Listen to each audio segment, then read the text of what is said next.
there, everyone, and welcome to Make It Happen Monday. This is Kimberly Beer here with one thing you can do this week to better market your business. And actually, I have about 100 things for you to do that will help you market your business today, and they all revolve around your smartphone.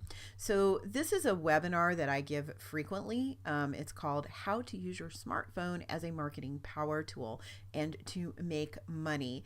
And I'm really excited to bring this content to you today so that you can get a really good idea of what your smartphone can do. Now, I'm not going to cover everything your smartphone can do because trust me, that would take a lot longer than you wanted to sit here and listen to me.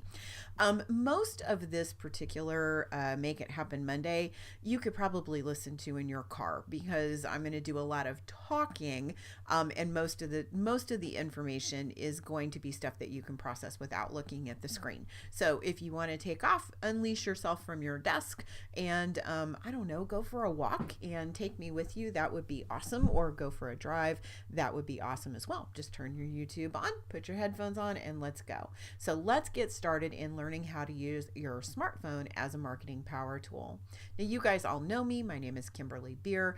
I've been helping small business owners better market their businesses for over 20 years now, and my mission is to really empower entrepreneurs with the knowledge they need to either do their own marketing or to go out there and hire someone to do it for them, but know exactly what that person is up to.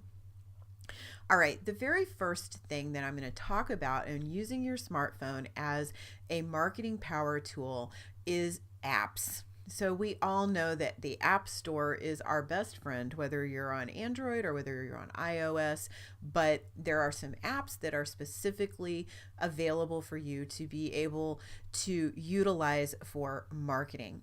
And my top suggestion here is actually Facebook app, but it's not the Facebook app that you got with your phone. It's called Facebook Pages. As a business person, we're not using Facebook the same way as a consumer uses Facebook. We need to know a lot about what's going on our Facebook page and have access maybe to a list of even multiple Facebook pages. And the Facebook Pages app is really helpful for that. Now, I'm going to say that the newer Facebook apps that are coming out, especially on the iPhone, I can't speak so much for Android because I do live on iOS and Apple products, but the new version of the Facebook consumer app, the one that is already installed on your phone when you get it, is better than it used to be for business opportunities, but I still fall back on my Facebook Pages app. Another app that I think is a must-have for marketing is YouTube. Now, Facebook, YouTube, Instagram, and Twitter all have live versions, and I'm going to talk about that in a little bit as well because it's another thing you can do from your phone. Your phone is a uniquely portable, spontaneous marketing tool when it comes to creating live videos, but all of those apps work, all of the live feeds work from the app, so it's really important you have that.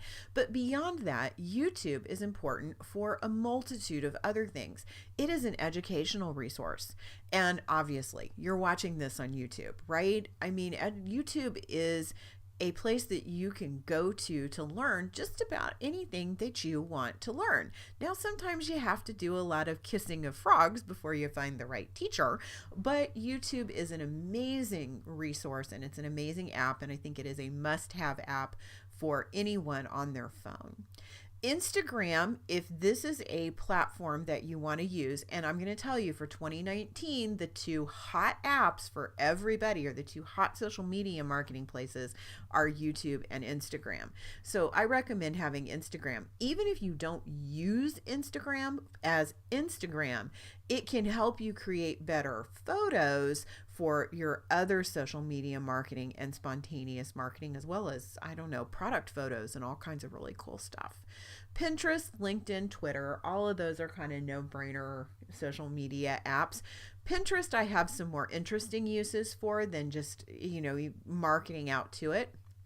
It's not always the best app for you to build a marketing presence on or a business presence on, especially if your business is not associated with people get on Pinterest for. However, if you are one of the folks that does any type of design work or anything that has to do with developing a style, then Pinterest can be super handy as a customer service tool. You can build private boards there and be able to share information back and forth. Now, let me give you a real world example of that so I can bring home the point of what I just said, because I can realize that was somewhat murky if you don't know what I'm talking about. And I realize not everybody's a mind reader, right? So a photographer, for example, might use Pinterest to be able to develop images or like a image list for a bride. So in other words, you have a private board with the bride that you're going to go photograph her wedding, and she puts images on there that she's found on Pinterest as well as across the internet, because that's what Pinterest is about. I think sometimes people think that Pinterest is boxed within the four walls of Pinterest, and it's not. It's really the entire internet. You can pin an image from any website. So you have the bride go out and find images that she likes. And then as the photographer, you can go refer to that board before the wedding so that you know the things that are going to make your bride really happy. And then you bring your own creativity to it. Does that make sense? You can extrapolate that into any kind of business. I use it in marketing to be able to help me get a brand concept together for a client. I ask them to go out there and look for things that they feel fit their brand. Another way that you can utilize it is if you ask people to go out and find Pinterest pins that represent their ideal client's lifestyle. So you can learn a lot from Pinterest. Okay. LinkedIn, that's our business place for B2B folks. So it's a great place. It's also a good place for recruiting. Twitter, of course, that should always live on your phone if you use Twitter as a marketing platform, or if you just like to have a conversation on Twitter, it's cool. Snapchat is another app that is pretty popular, although it's kind of waned, just because Instagram, YouTube, Facebook, all these other platforms have taken over what was the really unique format on Snapchat, which was the stories feature, but it's still worth having around if you like using it.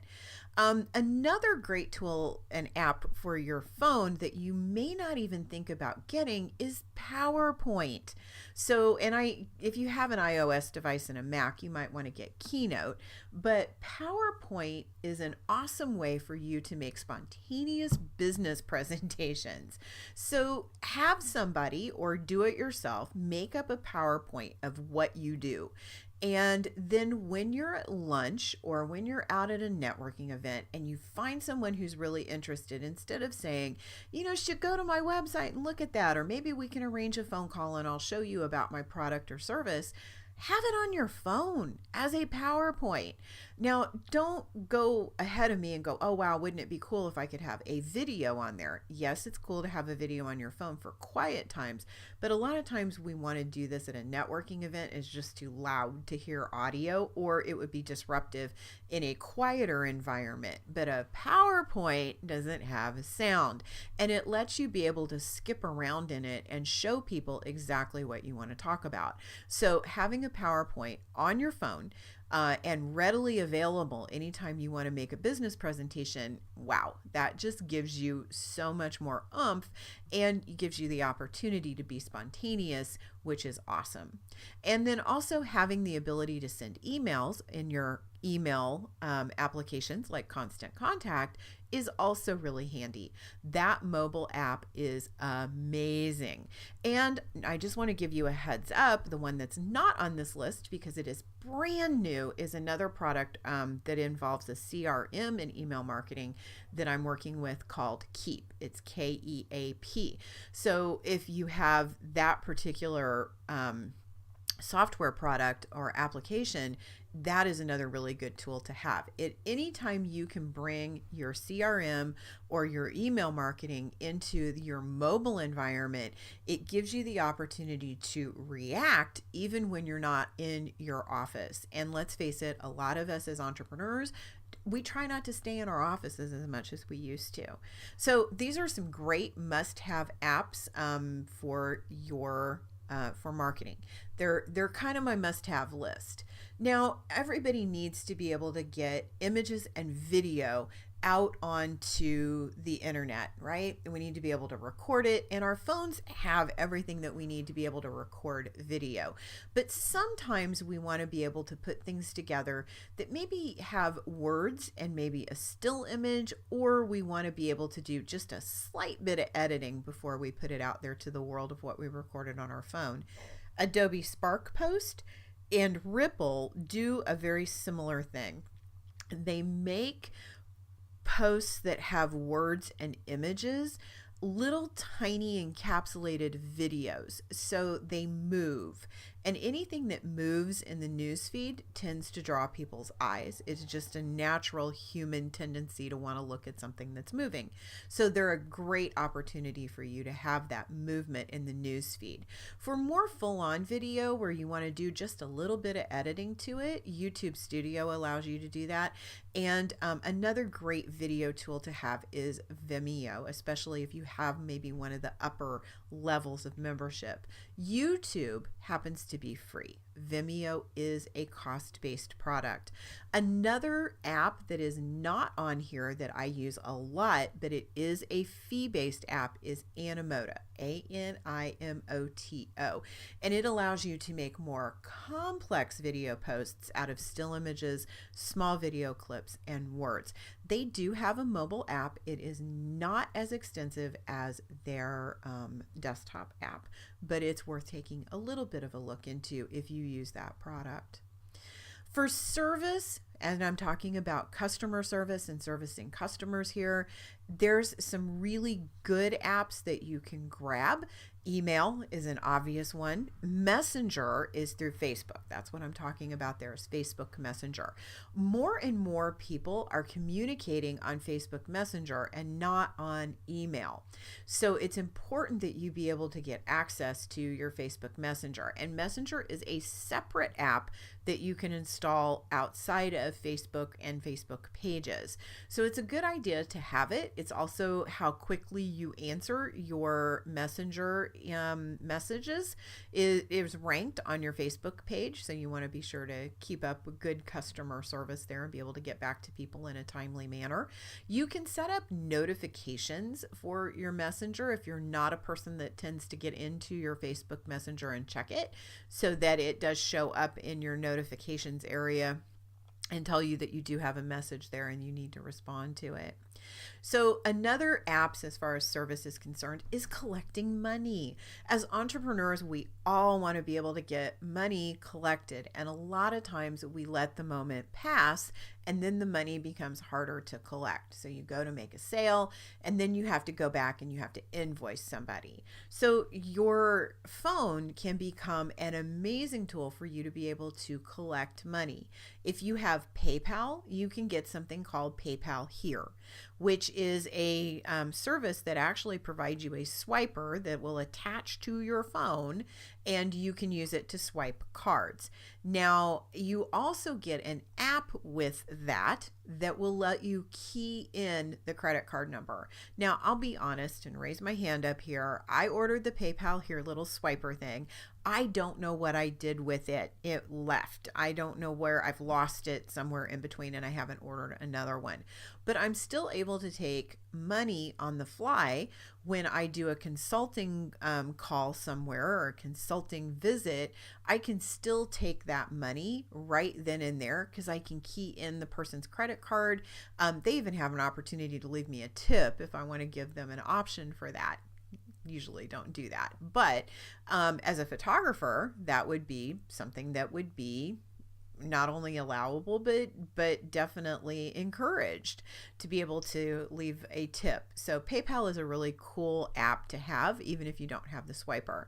If you have a Shopify store, you can get something called Point of Sale, and that's an app you can download, and they also have a swiper. And what's cool about this is Point of Sale will put all the inventory that you have entered into Shopify, which is, for those of you who don't know, an e-commerce based website. So it allows you to put up products for sale. It will allow you to take something out of inventory and sell it. So if you're an artist who has a lot of originals and you're at an art show and you sell an original, it'll pull that original for sale off of your website. So it's kind of cool for that way, and it also obviously collects money in that moment in time.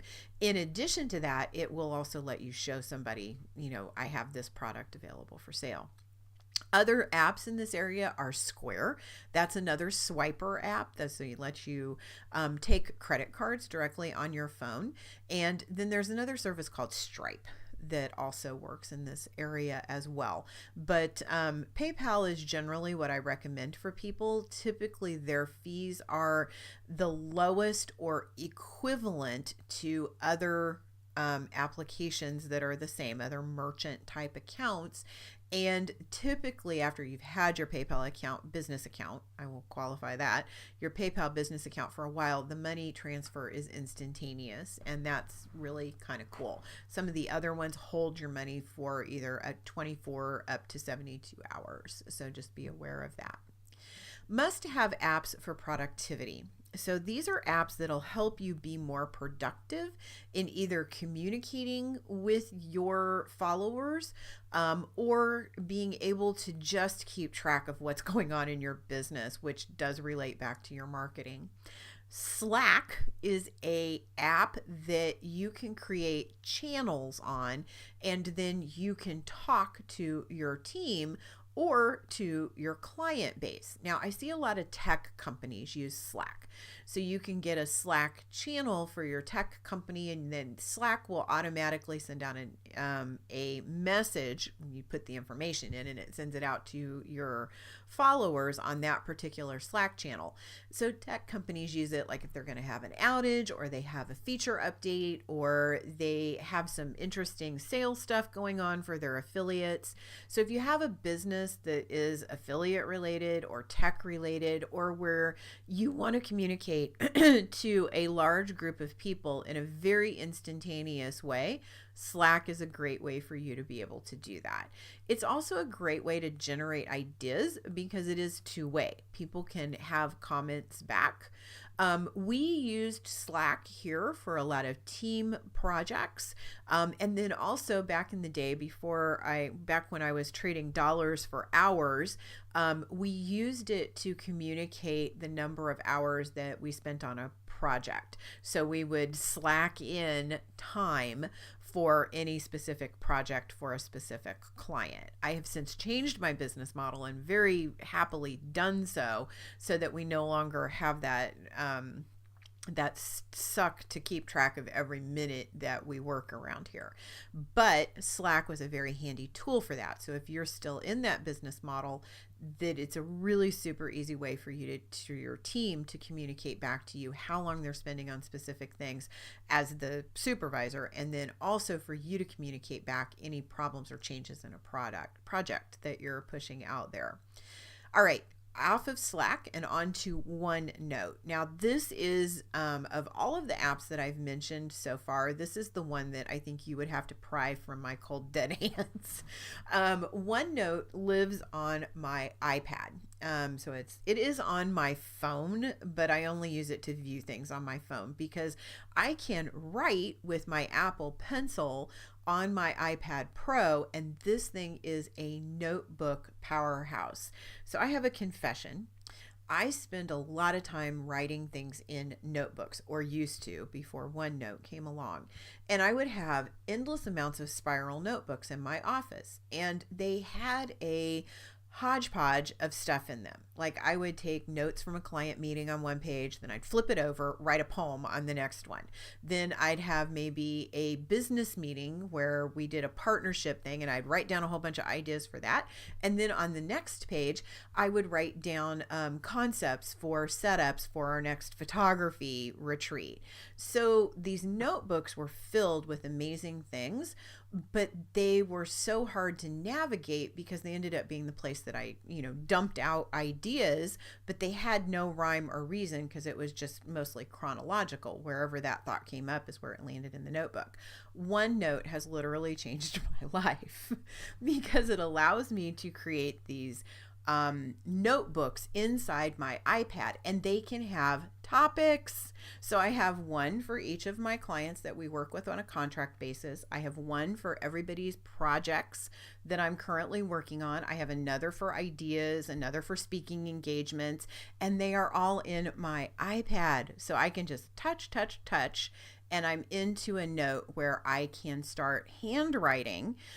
Because I find sometimes my creativity is a little bit better if I can handwrite it out, especially on a mobile device, that it makes it so much easier for me. Then on my phone, on my smartphone, OneNote is installed and it takes all the notes off of my iPad and puts them on my phone.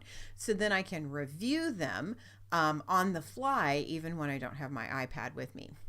OneNote is a Microsoft product, and you can get it, I believe it's free regardless, but it definitely comes with the Microsoft Office suite of things.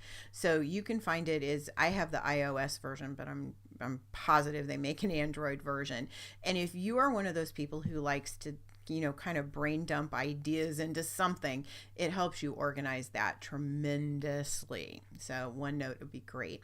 If you're a Hootsuite user, so Hootsuite is one of those tools that allows you to kind of get all your social media into one place and control what goes where.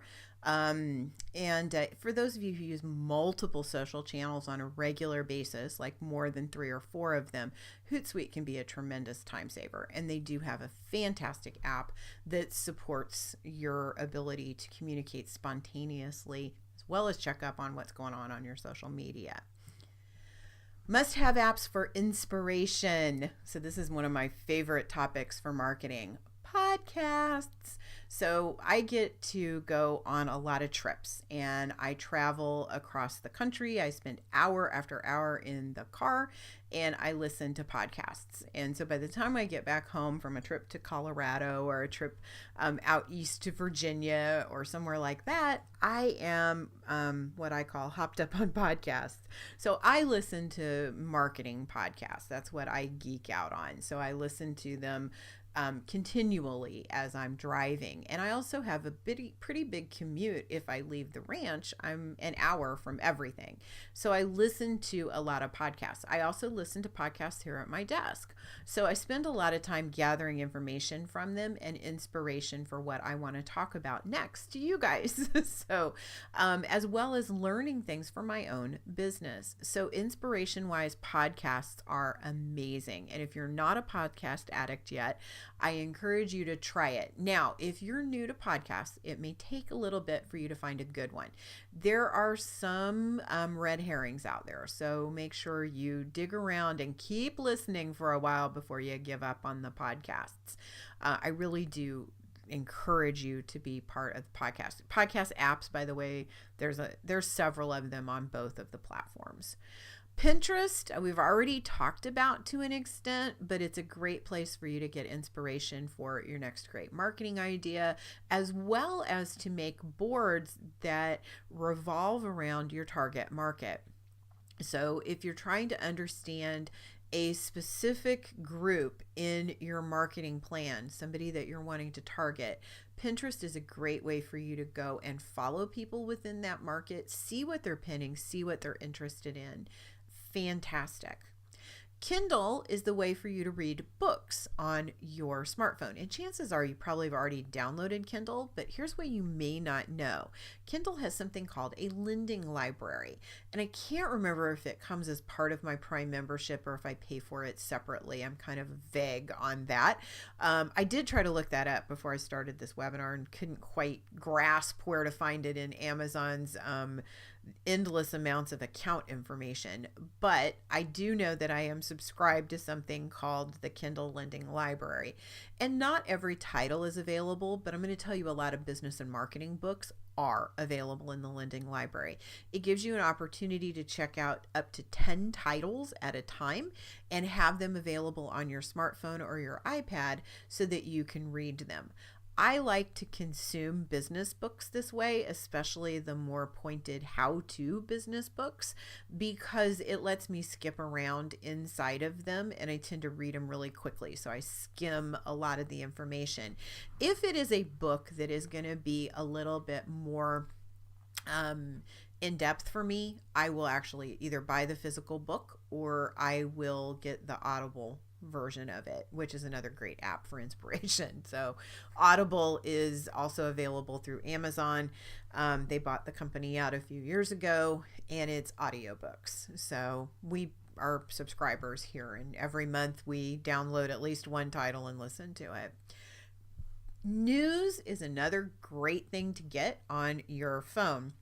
And two of the best platforms I've found for getting good news to be able to market out. So these would be things that you would share on your social media or places that you could respond, or possibly places that you would publish if you have a blog or do a lot of writing. And that is Flipboard.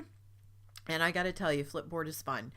I a lot of times in the evenings will sit and use it to flip through news stories for the day.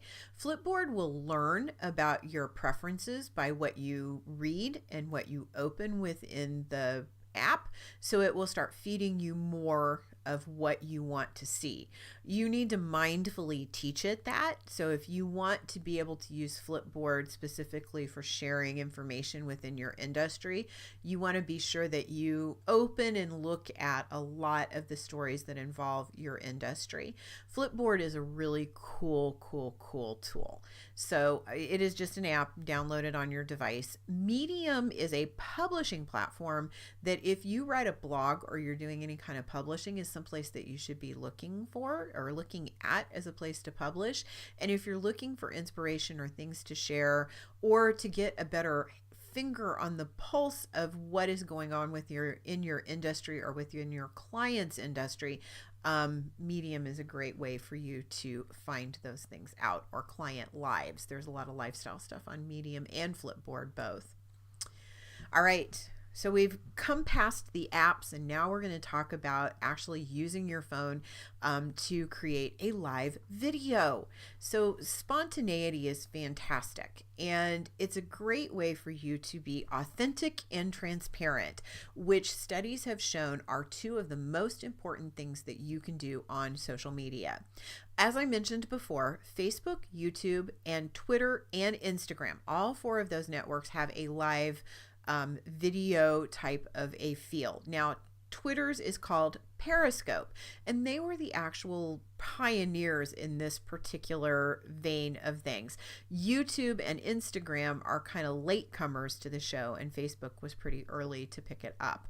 To go live, all you really need to do is to open the app on your phone and touch the button that says live. From there, it will set you up.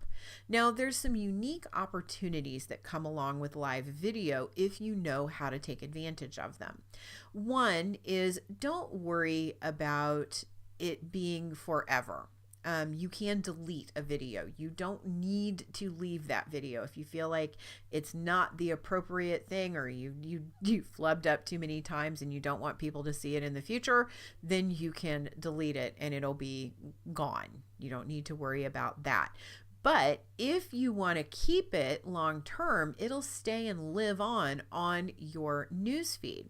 Now, one thing you need to remember with live video is it's best if people are watching it live. That's the best. It's not the only way to do it, but it is the best. And if those people will provide you with feedback, but you've got to give them enough time to get to your video. You can't just do a 2-minute live video because people don't have enough time to see the little notification, click on it, and come along unless they're just right there in that moment. So make sure you give them an opportunity to be able to find you. Another thing, try not to make your live videos, for lack of a better term, inane. In other words, have a point and a plan and talk kind of continually. Keep that conversation going. Show something interesting. As a business owner, you can tell your business story. You can talk with a client. Show your manufacturing process if you manufacture a product. Do some behind the scenes stuff. Answer questions. Let people know when you're going to be on live. So hopefully you'll get a few more people tuned in. Prime the conversation by placing some employees or affiliates or salespeople or, just really good followers and customers into the live stream. Ask them to show up at a specific time. There's all kinds of opportunities with live, and it does get a boost if people are coming on, because guess what? It does what all of these networks want you to do as a supporter of them, and that is get people to stay on whatever specific network that you are on. Facebook would really like it if you never ever left Facebook. Now, I know that's not a reality, and I hope it never becomes one, but you will get rewarded in your live videos if you can get people to stay on whatever platform is on that you're broadcasting on. Now, above and beyond that, if you do some live broadcasting, and I know this is not a smartphone, but it's a tip for you, from your desktop, there's places that will let you stream to multiple channels at once. Like you can stream to Facebook and YouTube at the same time, which is super handy. So I'm going to cover another webinar and probably another Make It Happen Monday that covers some of those. Just know that that option is out there. So if this is something that you want to continue to explore, do a little Googling.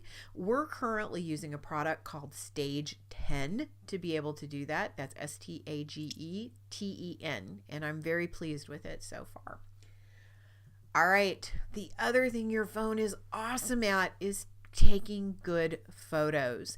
Now, you may not think, oh, it's just a cell phone photo, right? How can be a good photo? Well, I'm going to tell you that your cell phone, if it is a fairly modern one, and I'm on an iPhone 8 Plus, actually, it takes as good a pictures as my initial professional digital camera. The pictures are actually a higher megapixel. The difference is that I had better lenses that are going to be on your cell phone. But with that said, your cell phone can still take some pretty darn good pictures. And guess what? We're all used to looking at cell phone pictures now. The expectation is different in this day and age from a business than it was 20 years ago. 20 years ago, people didn't consider it professional to snap a snapshot of a product. You needed to have a professional photographer out to take it. Otherwise, it just looked goofy. Today, we are used to looking at cell phone pictures, and not only are cell phone technology and cell phone cameras a ton better, the pictures are something that we're used to seeing. So we're okay with it. You can get away with taking product photos for your website with your cell phone. I encourage you to speak to a professional photographer, but I also discourage you from waiting to market something until you can get professional photos, unless you have a business where that industry expects you to do it. There are some industries that really rely on you having a very professional look and feel. That does usually exclude on social media. In other words, when you post on Facebook, even in stuffy professional B2B worlds, you can still have fun with a cell phone, and people absolutely eat it up. There are some rules, though, about using your cell phone camera effectively and taking better pictures. And that's what I want to communicate in the next few slides with you, is how to do that better. Now, disclaimer here, or claimer in this in vein, I am a professional photographer. So I'm coming at this from using your cell phone more effectively from the angle of a professional photographer. So these are some tips that I would give you as a professional photographer. The first thing is that you need to understand that every marketing image that you put out there, and every good photograph for that matter, needs to have three basic things. It needs to have focus. One is both physically as well as in composition. In other words, it has to have an anchor point in the image to be able to tell the story. Now, you've seen landscape photos. There's always a mountain or a prominent building in them. Those things tell the story. The same thing goes for an image of a person. It's hard to tell a person's story when they're in a crowd. Then you're telling the crowd's story, not the person's. So make sure you focus on what is important in your image. Clarity also matters, as well as size, especially when it's enlarged. This is the biggest factor in cell phones, is people zooming, so they pinch or push out to zoom in on something and then take a picture. What you need to understand is the processor in your phone is not zooming like a zoom lens. It's doing that digitally. And so a lot of times those images will be out of focus or blurry or not clear. And that clarity will be a problem when you go to post it on a computer where the screen is a whole lot bigger, and all of those flaws will show up. It may look good on your phone, but when it gets bigger, and especially if you try to take it to print, that can be a major issue.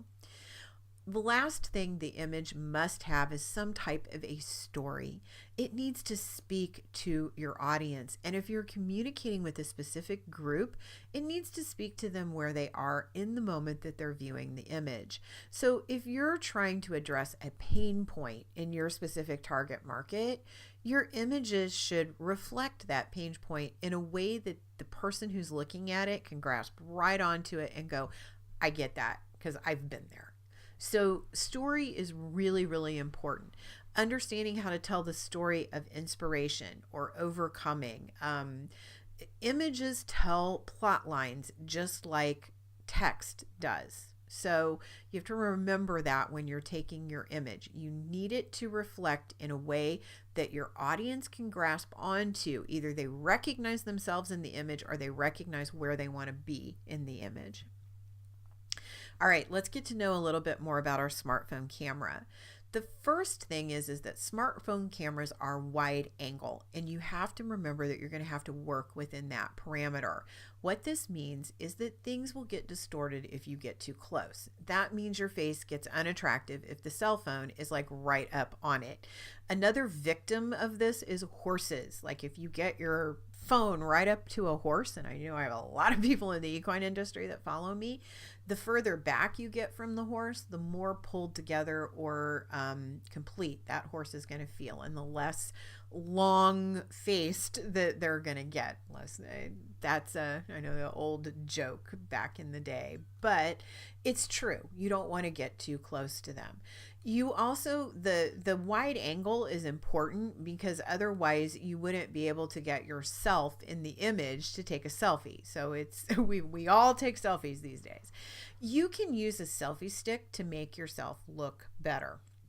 And there's a lot of tips that come with a selfie stick. My two favorite ones, and I'm probably going to mention them again before the end of this presentation, is that if you're taking a selfie and you have your selfie stick, if you hold it slightly above, excuse me, your face, when you look up, you're more attractive. It just makes everything look a little bit better. It also makes you look thinner if you are a little bit overweight.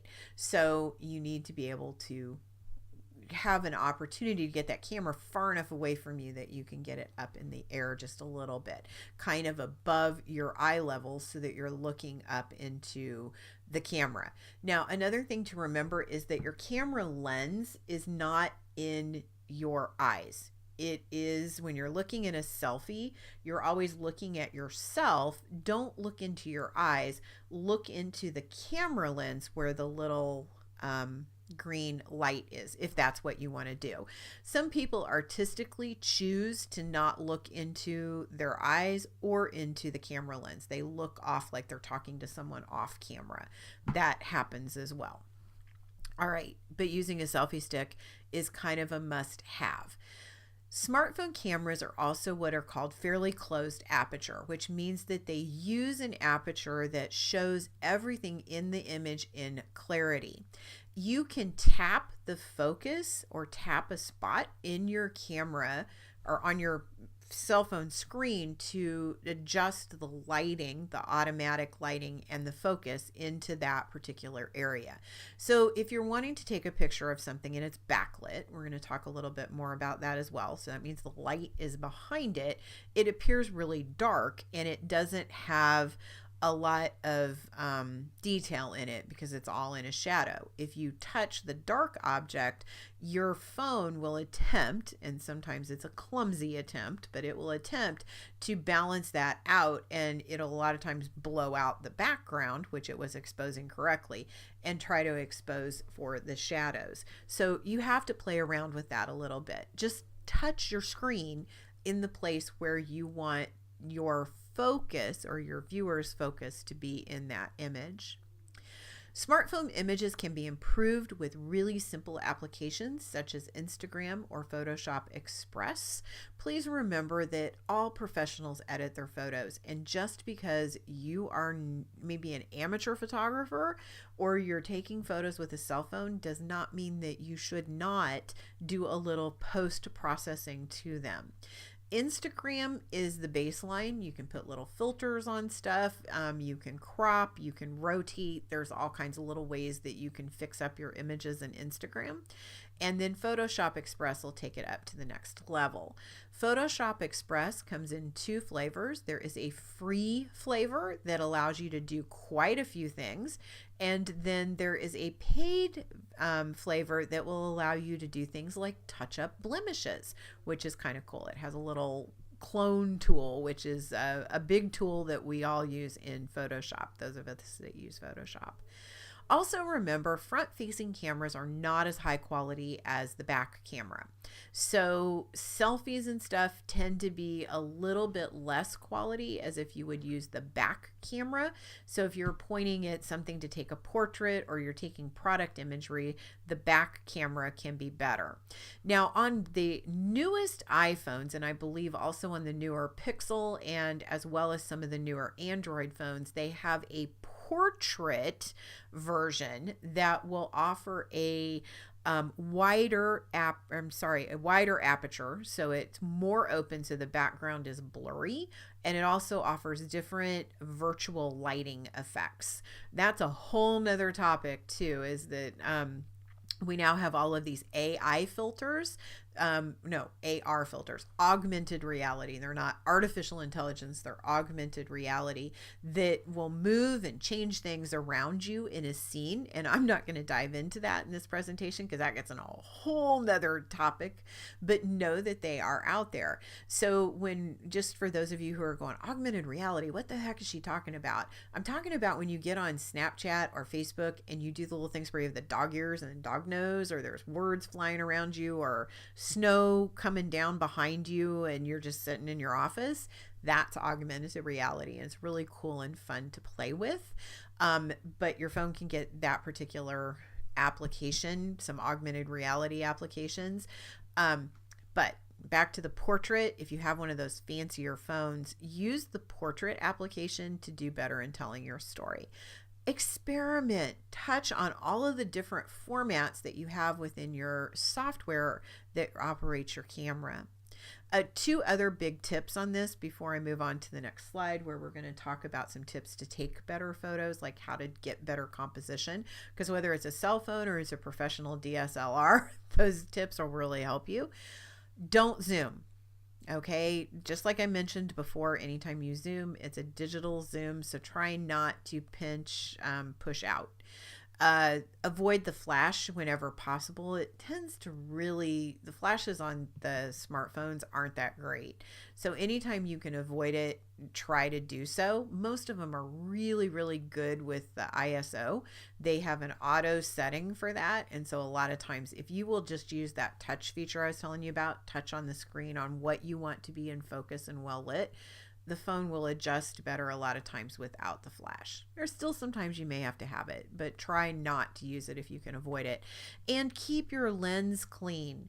We take our cell phones places that we shouldn't take our cell phones. And we also get lots of dirt and oil on our fingers, and we touch the lens even when we have cases. So make sure that every day or two, depending on how you use your phone, that you take a lens cloth, not Windex and a paper towel, but a lens cloth, and wipe your lens off to get those finger oils and fingerprints and dirt and smudges off of it. I can't tell you how many times I've looked at somebody's cell phone and their camera lens and go, oh my gosh, that's the grossest thing I've ever seen. So take a moment and clean your lens. Tips and tricks for creating better images. So one of the very first things you learn as a photographer is to use what's called the rule of thirds. So you're going to divide your viewfinder up into 3 columns across and 3 rows high. So you come up with 9 squares, and those 9 squares are going to help you be able to compose your image better. You're going to be able to see how if you position something on a intersection of a square, you can lead a viewer's eye into or out of the photo. You will also know that if you have something that is moving through your frame, like I photograph horses, they run, so they'll run across the viewfinder. We want to make sure that they have room out in front of them to run, because it looks awkward if the horse is bumping into, with its nose, the edge of the photograph, right? And there's a lot of space behind the horse. It just feels too tight. Movement definitely needs room. So like I said, imagine your image divided into thirds and compose your photo accordingly. Try to avoid putting people right in the dead center of a photograph or a video. Now, with that said, I've seen this technique used very effectively. As a matter of fact, just a couple of days ago on a video that I watched, it was really cool. In that case, they used the background to tell the story, and they placed the person right in the middle of the frame. But by and large, you want to keep the person off to the right or the left of the frame to hold interest for your viewer. But photographic rules are made to be broken, and in that case that I watched the other day, it really worked. Here is an example, if you're watching this, that'll show you an example of how the rule of thirds works visually. In this image, we have in the far left column a horse and rider, and then in the 2 right columns, the middle and the far right column, we have the ocean. So it tells us that the horse is standing there. We can feel the wind, we can see the tide, we can see the curve of things, we see way off into the horizon, but our eye focuses on the rider and the horse and the expansiveness of the ocean. Basically, you're just telling a story. The same thing with this image. It's a series of 3 hanging baskets and then a long wall or roof that goes down in a hotel. This is from my trip to England. We have the same thing. We're just telling a story here of color and that wonderful feel of an English little village hotel. And we can see that the plants just draw our eye all of the way into the photograph. In this image, we have a horse running across the beach, and you can see I've utilized in this case, the horse is headed to the left, and I've used the right 2 columns of my rule of thirds in being able to keep the whole horse's body there, and the entire left third is available for the horse to go into, so it feels like that horse has somewhere to go. Does that make sense to everybody? It's just a simple composition of using that rule of thirds. A lot of professional cameras actually have an overlay, actually software, Lightroom, which I use primarily for this, have an overlay that automatically put that rule of thirds up there. So it helps you be able to determine, but you will get to be able to visualize it on your own if you start to kind of think of everything in thirds.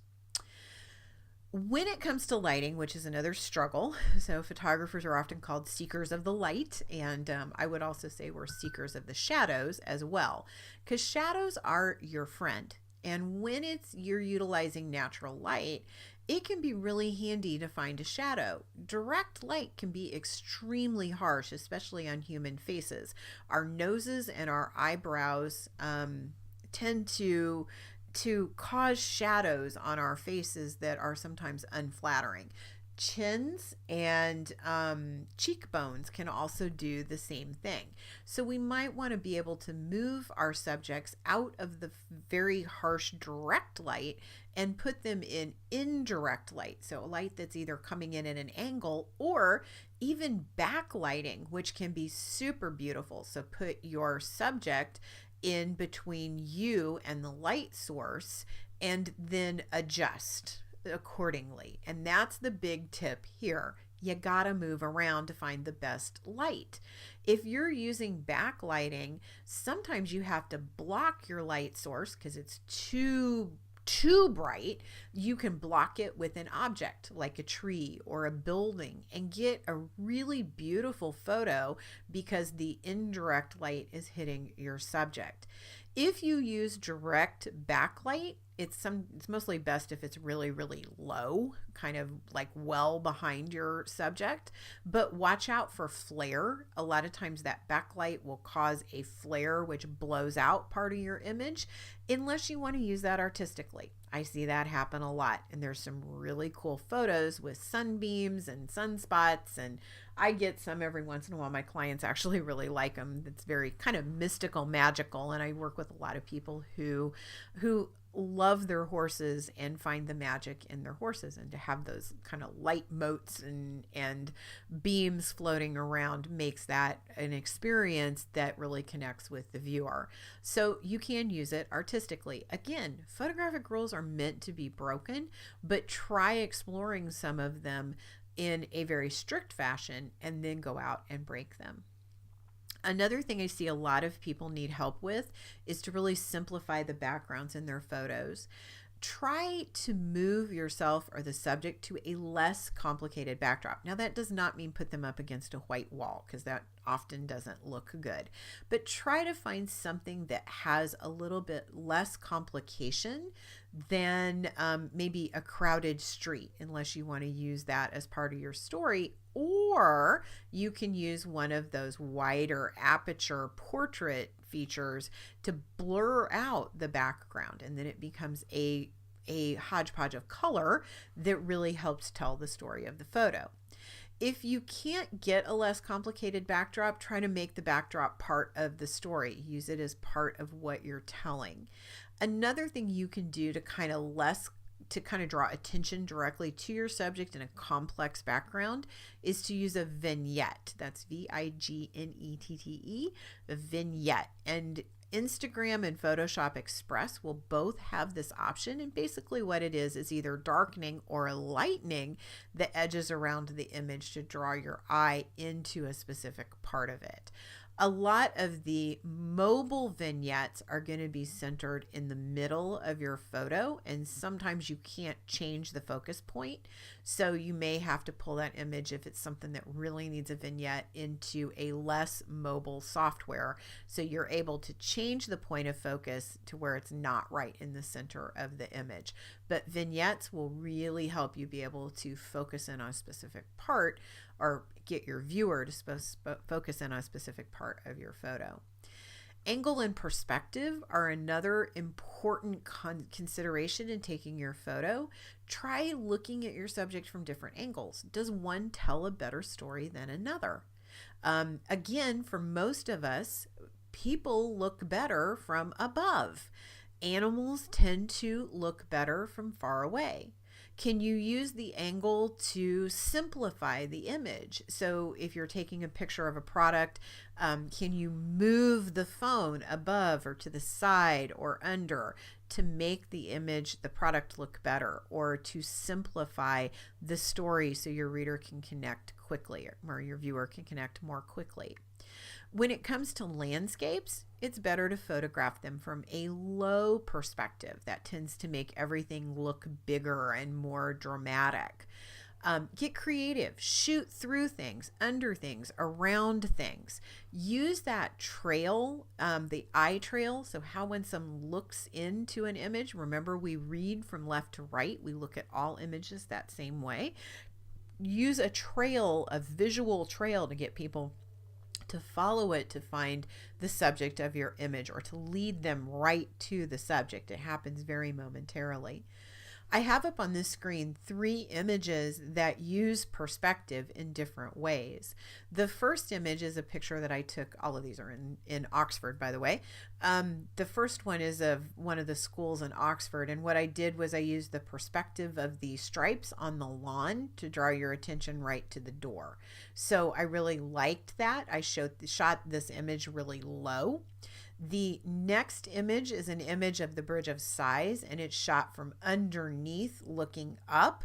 It's a really cool architectural image as far as our architectural feature of Oxford. And sometimes it looks a little bit dry if you're just shooting at it straight on, but changing that perspective changes the story, right?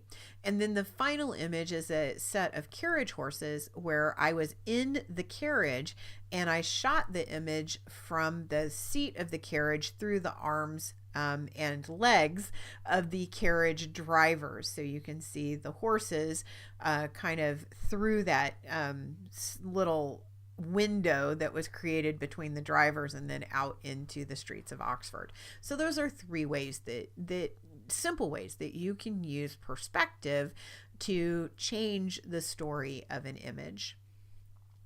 When you're considering making marketing images, it's best to choose photos that express lifestyle rather than just something that's dull or dry. Have people use your product or service in your photographs. It makes them more relatable than just a sterile photograph. Now, people sometimes want to see the ins and outs of a specific product. I don't discourage you from taking the white background photograph of a product, but I can tell you people also really want to connect to how other people are doing it. And even a photo of somebody using something shows social proof. So consider not only the standard shots, but also shots that show lifestyle. Express happiness, results, show resolution. If you used an image previously to kind of show a pain point, show somebody who's overcome that pain point. If you use models, get a model release. All you need to do is Google the words model release, and about a bajillion of them will come up. You just need to grab one, insert your information into it, and make sure the model signs it, okay? Even if that model is not a professional model. Be mindful of your image's destination. Always think about where it's going to go. Many websites these days use those long, narrow, panoramic images, where Facebook's product images are square. Instagram will take up more feed as square. Pinterest images will take up more of the feed, i.e. be more visible if they're vertical. Facebook post images are narrow, and even narrower if they're embedded in a link. And videos should be horizontal whenever possible. It's much better for us to relate to that horizontal video, and it takes up more room in the viewer, especially like on YouTube, where the vertical videos will get shoved in the middle of a horizontal video because it has to be that format. So think about, where is this image going to be put, and how does it need to be formatted to look good? Or do I need to shoot something from a couple of different angles because I'm going to use it in a couple of different places? So just be mindful of where things are going to end up. Now, I realize spontaneity means you can't always be mindful, but try. Things that can help you photograph are things like a selfie stick. I really recommend those. A gorilla pod or a tripod can be helpful for you if you are like filming a really long video or a live video from your desk, or you're taking a photo and you want to be further away from the camera. A gorilla pod, by the way, is just a little thing. It kind of looks like a three-legged spider, and it allows you to form it into any of a variety of shapes to be able to support something. So that means if you want to go out and hike and you don't have a level surface on which to put your camera, you can put it on a rock and adjust the legs accordingly. In addition to that, it will also kind of curve around and grip like a limb or any of a multitude of things, from your car all of the way to anything you would find in nature. If you want to take those white background photographs, it's a lot easier if you have a good white background with some reflective qualities to it. Photo boxes can be extremely helpful for that, especially for smaller products. You can buy them on Amazon from anywhere from $20 and up. Reflectors are also really fun. You can make a reflector out of just about anything reflective. So I've made reflectors out of the things you put in the windshield of your car to reflect the sun. Some of those have a shiny surface and they actually make really, really good reflectors.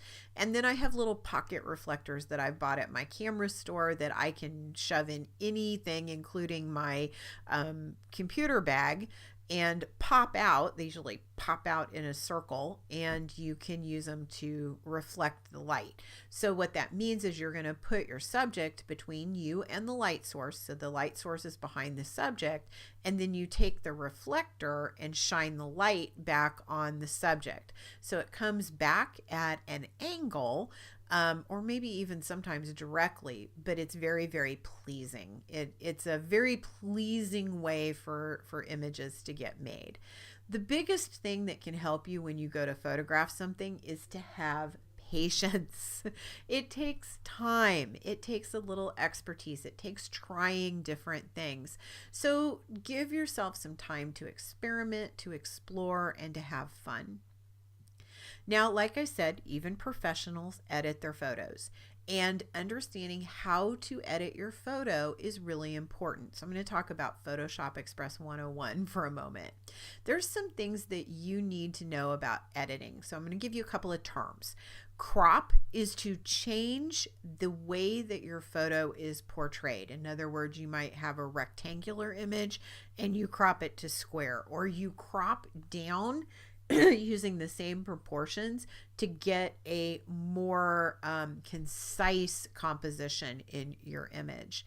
You should always try to shoot your image, like I've mentioned before, at the full, not zoomed in, of your camera, whether it's your phone or your DSLR, and you should always try to compose what we call the viewfinder as photographers, but in your camera screen for the best possible composition. And then cropping is a refinement of that, or for a specific format like Instagram, which is square. Clone and heal are the things we use to talk about healing blemishes, or cloning over or fixing blemishes. So let's say you have a zit and you don't want the zit on your photograph that you just took on your phone. You can use the clone tool, which is a little stamp that you choose on your screen, and you pick a spot elsewhere on your face that would not have a zit, and then position that over the zit, and it will clone the clean skin over the zit and replace it, and bye-bye zit. So you can use clone. Heal is another type of these brushes, and heal will do a little bit more to average, like in that replacing of a blemish like a pimple. And also clone can be used to replace things in the background. Again, it's a concept of you're taking something from somewhere else in your photo and you're pasting it over the top of something that you no longer want there, but you can see the viewer's eye go over the top of it with whatever it was that you're cloning from. Shadows and highlights are really important in your In your processing, you want to be able to see detail in the shadows and the highlights as well. And it's a common adjustment that you'll see in photo editing tools, including the mobile tools. Vibrance and saturation are another setting that you'll see a lot of. And I want to tell you there's a huge difference between the two. Saturation makes your colors more vibrant, but it makes them more vibrant across the entire spectrum. Vibrance tends to bump up the greens and the blues and the purples, but the reds tend to stay the same. So if you're shooting Caucasian people who have that ruddy skin complexion, which is really red, or you're finding that you took a photo of somebody after they just exercised and they have a really red face, then if the background is really desaturated or kind of bland and you want to bump it up, if you change the saturation, the person's face turns really, really red. However, if you use vibrance, it will tend to bring up the colors around it, but not the reds. So it will work a little bit better. So Caucasian folks, this is your best friend to kind of bump up every other color in the image, but not any of the red hue that might come up. Vignette is another term that you need to know. That's that fading of the edges or darkening or lightening of the edges of a photo. And it was really, really popular in the 70s and the 80s. And it's a really cool way to do it now. You don't have to bring the slider all the way over and make it completely black or white. You can do it just a little bit and you'll notice a dramatic change in your images. So don't feel like you have to slide the slider all of the way over. And then clarity is another important topic. Clarity helps keep things either more detail, more grit, or it reduces the amount of detail, which is sometimes beneficial. So the next and last image that I'm going to show you is an image that I took with an older phone at an event I was speaking at. The image on the left is completely unretouched. That's exactly how it came out of the camera. And you can see I've been working hard for a couple of days. I got some lines under my eyes. I'm getting older. My skin is not perfect. You can see my pores. So maybe I want to do a little bit of cleanup. And the image on the right, I spent maybe a minute just using the clone brush underneath my eyes, clone and heal. And then I reduced the clarity so that my skin looks smoother. Honestly, I didn't change it a lot, and you probably wouldn't even notice as being changed. I'm not talking about, again, the augmented reality where you would radically change an image, but just making a slight little adjustment that makes it seem lighter and brighter and more engaging. That was basically all I did there. So what's next for you? What's next is that you need to go out and practice with your phone.